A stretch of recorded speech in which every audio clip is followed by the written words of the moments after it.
Hi guys, പെണ്ണൊരുമ്പെട്ടാൽ എന്ന് കേട്ടിട്ടില്ലേ? അതുപോലെ ഒരു സ്ത്രീ വീട്ടുജോലിക്കെന്ന് പറഞ്ഞ് ഇറങ്ങിയിട്ട് ഒരു കുടുംബത്തെ, അങ്ങനെ പറഞ്ഞാൽ 1-2 കുടുംബങ്ങളെ അവർ തകർത്തിട്ടുണ്ടെങ്കിലും ഏറ്റവും കൂടുതലായിട്ട് ഒരു വ്യക്തിക്ക് അല്ലെങ്കിൽ ഒരു കുടുംബത്തിന് നേരിട്ട കുറച്ച് അപമാനങ്ങളും വിഷമങ്ങളുമാണ് ഞാൻ ഇന്നത്തെ വീഡിയോയിൽ പറയാൻ പോകുന്നത്. കേരളത്തിനകത്തുള്ള ഒരു സ്ഥലത്ത് തന്നെയാണ് ഒരു പുരുഷൻ തൻ്റെ ഭാര്യ പിണങ്ങിപ്പോയത് കാരണം പുള്ളിയുടെ പ്രായമുള്ള അമ്മയുമായിട്ട് ഒരു കുഞ്ഞുണ്ട്. ആ കുഞ്ഞിനെ നോക്കി അദ്ദേഹത്തിൻ്റെ വീട്ടിൽ അദ്ദേഹം തന്നെ ഫുഡൊക്കെ ഉണ്ടാക്കി കൊടുത്ത് കുഞ്ഞിനെ സ്കൂളിലൊക്കെ വിട്ട് അവരങ്ങനെ കഴിഞ്ഞു വരുമായിരുന്നു.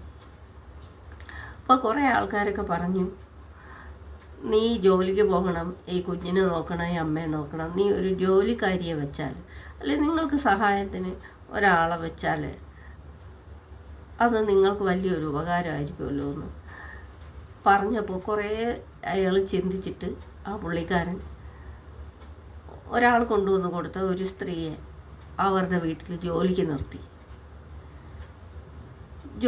ആദ്യമൊക്കെ നന്നായിട്ട് ജോലിയൊക്കെ ചെയ്യുമായിരുന്നു, വളരെ ഡീസൻ്റായിരുന്നു. പിന്നെ അവരുടെ സ്വഭാവം മാറി. അവരുടെ സ്വഭാവം മാറിയെന്ന് പറഞ്ഞാൽ ആ വീട്ടിലുള്ള എല്ലാ കാര്യങ്ങളിലും അവർ കയറി ഇടപെടുന്നു, അമിത സ്വാതന്ത്ര്യം കാണിക്കുന്നു. അപ്പോൾ ഈ പുള്ളിക്കാരൻ വിചാരിച്ചു, ഇവരെന്താണ് ഇങ്ങനെ, അവർക്ക് ജോലി ചെയ്താൽ പോരെ, ഞങ്ങളുടെ വീട്ടിലെല്ലാ കാര്യം ഞങ്ങൾ സംസാരിക്കുന്നതിൻ്റെ ഇടയിൽ വന്ന് തലയിട്ട് ഞങ്ങളുടെ എല്ലാ കാര്യങ്ങളിലും ഇവരെന്തിനിങ്ങനെ തലയിടുന്നു. അത് പുള്ളിക്കാരനൊരു ചെറിയ ഇഷ്ടക്കേട് പോലെ തോന്നിയിട്ട് പെരുമാറ്റത്തിൽ ചിലപ്പോൾ അത് വന്ന് കാണണം, എന്താണെന്നറിയില്ല. അദ്ദേഹം ഇവരോട് അധികം അങ്ങനെ സംസാരിക്കില്ല, ഒന്നും ചെയ്യില്ല. അപ്പം അങ്ങനെ ഇരിക്കവേ ഒരു ദിവസം വന്ന് കുഞ്ഞിന് ഫീസ് അടയ്ക്കാൻ എന്തോ അഡ്മിഷൻ എന്തോ ഒരു കാര്യം പറഞ്ഞ് പുള്ളിയുടെ നിന്ന് കുറച്ച് പൈസ ചോദിച്ചു. അത് പുള്ളി കൊടുത്തു. വീണ്ടും ഇങ്ങനെ ചോദിച്ചുകൊണ്ടിരുന്നു. അപ്പോൾ പുള്ളി പറഞ്ഞു, ഇനി എൻ്റെ കയ്യിൽ പൈസയൊന്നുമില്ല എന്ന് പറയുമ്പോൾ സ്വാഭാവികമായിട്ടും ദേഷ്യം ഉണ്ടാവുമല്ലോ. ആ ദേഷ്യത്തിൽ നിന്ന് അത് പിന്നെ വൈരാഗ്യമായി.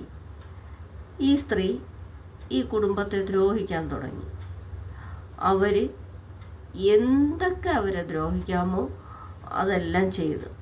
അവസാനം പുള്ളിക്കാരൻ പറഞ്ഞു, പിന്നെ അതിൻ്റെ കൂടെ ആ വീട്ടിനകത്തുണ്ടായിരുന്ന സ്വർണവും പൈസയും എല്ലാം എടുത്തുകൊണ്ട് പോയതിന് ശേഷം അവിടെ വേറെ ആരും അത് എടുക്കാനില്ലെന്നാണ് ആ പുള്ളിക്കാരൻ പറയുന്നത്. ഇവരല്ലാതെ ആരും അത് ചെയ്യത്തില്ല. പുള്ളി 1-2 പരാതിയൊക്കെ കൊടുത്ത് നോക്കിയിട്ടൊന്നും ഒരു രക്ഷയില്ല.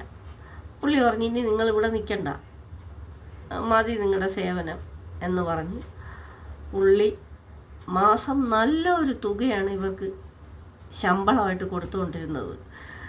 ആ ശമ്പളത്തിൻ്റെ ഒരു കണക്കറിഞ്ഞാൽ ഞാൻ ഓർക്കും, ഇത്രയും രൂപയൊക്കെ സാലറി ആയിട്ട് ഇങ്ങനെ കൊടുക്കുമെന്ന് നമ്മൾ അതിശയിച്ചു പോകും. കൃത്യമായിട്ട് അത് കൊടുക്കുകയും ചെയ്യും. അപ്പോൾ ആ കുഞ്ഞിൻ്റെ സ്വർണ്ണം എങ്ങണ്ട ഇവരെടുത്തുകൊണ്ട് പോയി. അപ്പോൾ പുള്ളി അത് ചോദിച്ച്, അപ്പോൾ ഇവരുടെ ഭർത്താവും വന്ന് ഇതിനിടയ്ക്ക് സംസാരിക്കും. കാരണം ഭാര്യയെ അവിടെ ഒരു സപ്പോർട്ട് ചെയ്ത് കൊടുത്ത് അവിടെ നിർത്തിയാലേ പറ്റുള്ളൂ എന്ന് അയാൾക്ക് തോന്നിയിട്ട് അയാൾ വന്ന് ഭാര്യ പറയുന്ന കാര്യങ്ങൾക്ക് അനുകൂലിച്ചുകൊണ്ട് ഇവരോട് സംസാരിക്കുകയൊക്കെ ചെയ്യും. അങ്ങനെ എന്തിനു പറയുന്നു, ഇങ്ങനെ കാര്യങ്ങൾ മുമ്പോട്ട് പോകവേ ഇവരൊരു പരാതി കൊടുത്തു. ഈ വീട്ടിലെ ആ പുള്ളിക്കാരനെ അവർ ജയിലിലാക്കി. കാരണം എന്താണെന്ന് പറഞ്ഞാൽ അവരെ മർദ്ദിച്ചു, അവരെ ഭീഷണിപ്പെടുത്തി എന്നൊക്കെ പറഞ്ഞ് അവർ പരാതി കൊടുത്തപ്പോൾ അതിൻ്റെ പേരിൽ ആ മനുഷ്യൻ ജയിലിലായി. അത് അയാൾ കേസൊക്കെ പറഞ്ഞ് അയാളുടെ നിരപരാധിത്വം തെളിഞ്ഞതോടുകൂടി അയാൾ പുറത്തു വന്നിട്ട് ഇനിയിപ്പം അയാൾക്ക് നേരിട്ട അപമാനവും കാര്യങ്ങളും എല്ലാം തിരുത്തി അയാൾക്ക് നഷ്ടപ്പെട്ട പണവും സ്വർണവും എല്ലാം തിരികെ വാങ്ങണം. അതുവരെ അയാൾ ഈ കേസിൽ നിന്ന് പിന്മാറത്തില്ലെന്നാണ് അയാൾ പറയുന്നത്. അപ്പോഴാണ് അടുത്ത വീടോ പരിചയക്കാരനോ ഒരു പ്രായമുള്ള മനുഷ്യൻ അയാൾ പറയുന്നത്, അയാളുടെ ഭാര്യ മരിച്ചിട്ട് 1-2 വർഷമായി. അയാളുടെ കയ്യിൽ നിന്ന് ഒരിക്കൽ കുറച്ച് സ്വർണമോ പണമോ ഒക്കെ മേടിച്ചു. അയാൾ അറിയാതെ അയാളുടെ ഭാര്യ ജീവിച്ചിരിക്കുമ്പോൾ തന്നെ ഭർത്താവിൻ്റെ ഒന്നും വാങ്ങിക്കും, ഭാര്യയുടെ ഒന്നും വാങ്ങിക്കും.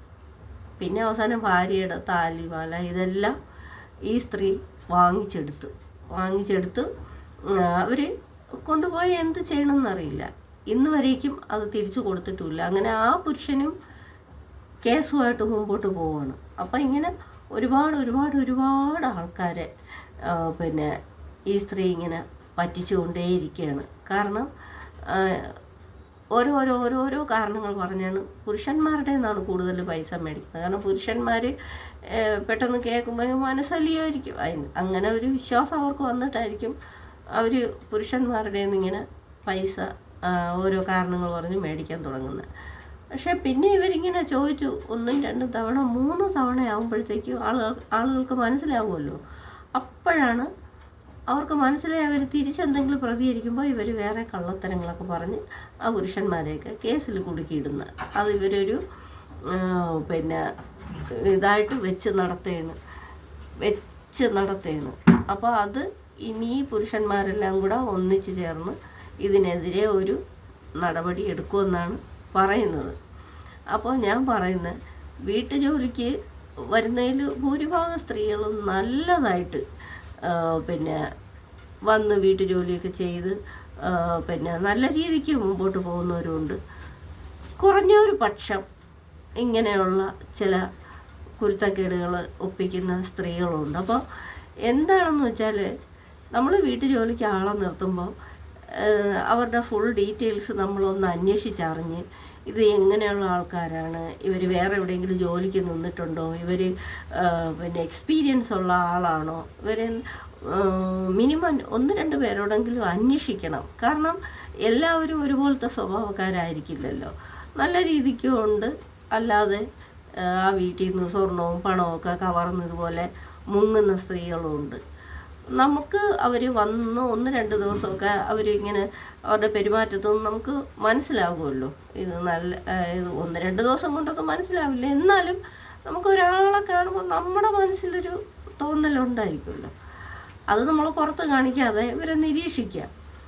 എനിക്കറിയാം എത്രയോ സ്ത്രീകൾ നല്ല രീതിക്ക് പിന്നെ വീട്ടുജോലി ചെയ്ത് നല്ല ധനം സമ്പാദിച്ച്, സത്യം പറഞ്ഞാൽ കാറും വീടും ഒക്കെ വാങ്ങിച്ച ആൾക്കാരെ വരെ അറിയാം. അത്രയും അവർ പിന്നെ 2-3 വീടുകളിലൊക്കെ പണിയെടുത്ത് അധ്വാനിച്ച് കഷ്ടപ്പെട്ട് അവരെ കുടുംബത്തെ പടുത്തുയർത്തിയ ഒരുപാട് സ്ത്രീകളെ അറിയാം. പക്ഷെ അങ്ങനെ കഷ്ടപ്പെട്ട് ജീവിക്കുന്ന അവരെ കൂടെ പറയിപ്പിക്കാനായിട്ട് ഇങ്ങനെ കുറേ ജന്മങ്ങൾ ഇറങ്ങി തിരിച്ചിട്ടുണ്ട്. ഇവർ കാരണം മറ്റുള്ള സ്ത്രീകൾക്കും കൂടി ജോലി ചെയ്ത് ജീവിക്കാൻ വയ്യാത്ത വിധത്തിലായി. അപ്പോൾ എന്തായാലും ഈ സ്ത്രീക്കെതിരെ കേസും കാര്യങ്ങളുമായിട്ട് മുമ്പോട്ട് പോകുമെന്നാണ് ഈ 2 പുരുഷന്മാർ പറയുന്നത്. ഇനിയുള്ള വരും ദിവസങ്ങളിൽ ഈ കേസിൽ അവർ മുമ്പോട്ട് ഇറങ്ങി അത് എങ്ങനെയായിത്തീരും, അവർ വിജയിക്കുമോ ഇല്ലേ ഒന്നും അറിയാൻ പാടില്ല. പക്ഷെ ആ മനുഷ്യർക്ക് വളരെയധികം അപമാനം ഈ സ്ത്രീ ഉണ്ടാക്കിയിട്ടുണ്ടെന്നാണ് പറയുന്നത്, വളരെയധികം അപമാനം. അപ്പോൾ അങ്ങനെ ആയിരിക്കുമ്പോൾ അവർക്കത് അവരുടെ നിലനിൽപ്പിൻ്റെ പ്രശ്നവും കൂടെ ആയതുകൊണ്ട് അവർക്കത് പരിഹരിച്ചേ മതിയാവും. അതുകൊണ്ട് അവർ ഈ കേസുമായിട്ട് മുമ്പോട്ട് പോകുമെന്നാണ് പറയുന്നത്. നമുക്ക് നോക്കാം. അപ്പോൾ ഞാൻ രാത്രിയാണ് ഈ വീഡിയോ ചെയ്യുന്നത്. അപ്പോൾ എൻ്റെ ഹസ്ബൻഡ് പുറത്തോട്ട് പോയിട്ട് വരുന്നു, കഥകൊക്കെ തുറന്നിട്ട് അത് ചെറിയ ഇരുട്ട് കാര്യങ്ങളൊക്കെ കാണുന്നത്, മുറ്റത്ത് മഴയുടെ ഇരുട്ടും കാര്യങ്ങളൊക്കെ ഉണ്ട്.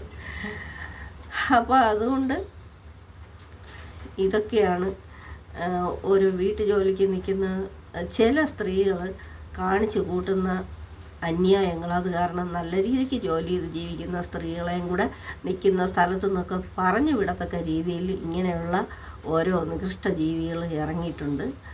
അപ്പോൾ വരുന്നവരോട് ഇനിയെങ്കിലും വീട്ടുജോലിക്ക് വരുന്നവരോട് ഫുൾ ഡീറ്റെയിൽസൊക്കെ ചോദിച്ച് അന്വേഷിച്ച് അവരുടെ 1-2 പെരുമാറ്റത്തിൽ നിങ്ങൾക്ക് പറ്റുന്നില്ല എന്ന് തോന്നിയാൽ നിങ്ങൾ പറഞ്ഞു വിടുക. അപ്പോൾ പിന്നെ കൂടുതൽ പ്രശ്നങ്ങളുണ്ടാവില്ലല്ലോ. നോക്കട്ടെ, ഇന്ന് ശരിയാവും നാളെ ശരിയാവും അങ്ങനെ നോക്കി വരുമ്പോഴാണ് അവർ കൂടുതൽ പിന്നെ ഇങ്ങനെയുള്ള പ്രശ്നങ്ങളിലേക്ക് മുമ്പോട്ട് പോകുന്നത്. അപ്പോൾ ഈ മനുഷ്യന് നീതി കിട്ടുമോ ഇല്ലേന്ന് നമുക്ക് കാത്തിരുന്ന് കാണാം.